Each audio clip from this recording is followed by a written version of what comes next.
बिलमैया आवे देहु बाबा परिवार। तनिए से ये पंडित पत्र बिलमैया आवे देहु बाबा परिवार। कवन राम के छतवा सो नहीं पत्र छावल देवा जे गईले बरी। देवा गरजी गईले आंगन भिजी गईल आवे देहु बाप चाचा परिवार।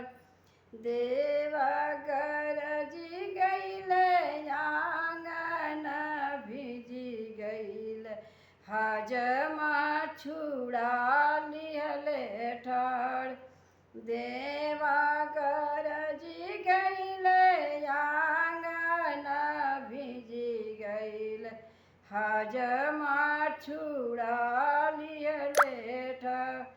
तनिए से ये हजमा छुड़ा बिलमावा आवे देहु चाचा परिवार। तनिए से ये हजमा छुड़ा बिलमावा आवे देहु चाचा परिवार। देवा गरजी गईले आंगन भिजी गईल हजमा छुड़ा लिहले ठाड़। तनिए से ये हजमा छुड़ा बिलमावा आवे देहु दीदी परिवार। तनिए से ये हजमा छुड़ा बिलमावा आवे देहु भैया परिवार। कवन भैया के छतवा सो नहीं पत्र छावल देवा जे गईले गरी। देवा जे गईले बरी। देवा गरजी गईले आंगन भिजी गईल फुआला परिया लिहले ठाड़। देवा गरजी गईले आंगन भिजी गईल फुआला परिया लिहले ठाड़। तनिए से ये फुआला पर बिलमावा आवे देहु भैया परिवार। तनिए से ये फुआला पर बिलमावा आवे देहु भैया परिवार।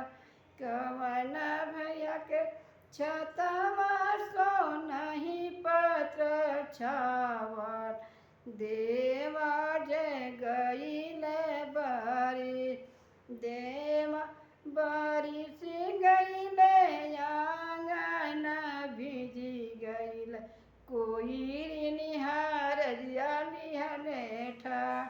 देवा गरजी गईले आंगन भिजी गईल कोई निहार लिहले ठाड़।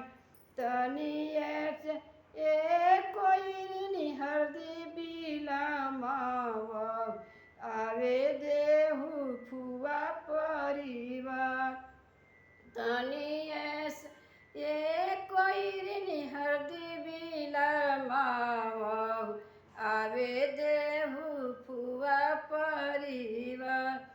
देवा गरजी गईले आंगन भिजी गईल कोहरा कलसा लिहले ठाड़।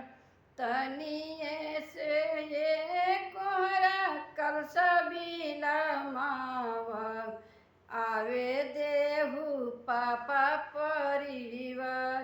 कवन राम के छतवा सो नहीं पत्र छावल देवा जे गईले बरी देवा जे गईले बरी।